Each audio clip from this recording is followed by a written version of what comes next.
বেলা ৮টা বাজে গেল, শাশুড়ি এখনো শুয়েই আছে। ডাক দি, গোপালের ভোগ নাই, বাজারে যেতে বলি। কখন যে উঠবে কে জানে।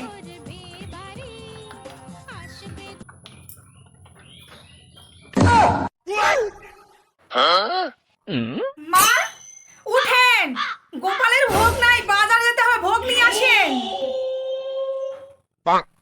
যাচ্ছি বৌমা, শাড়িটা তো আমার পরতে হবে।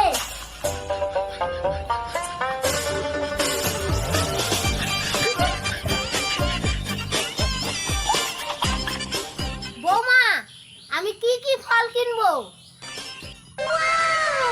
আম নিয়ে আসবেন, কলা, মৌসুমী, আপেল নিয়ে আসবেন, আর একটু ভালো ভালো ফল নিয়ে আসবেন। দেখে শুনে নিয়ে আসবেন, ওর পচা ধসা নিয়ে আসেন না।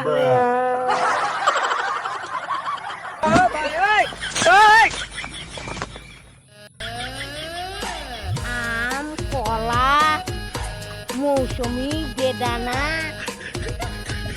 থামড়ে মোটি। তোকে আমি আম, কলা, বাপের বাড়ির থেকে একাই আসে, আর এই মোটি করিছে কি দুটা গোপাল বানিয়ে আনিছে। এখন আমার যত টাকা আছে এখন ধ্বংস করবি। গোপাল তো আর খায় না, এই মোটি খায় খায় খালি মোটা হেলিয়ে মোটা হচ্ছে, মোটা। থাম রে মোটি, তোকে আমি খাওয়াচ্ছি কলা, আম, বেদানা। এমন চাল দিব না।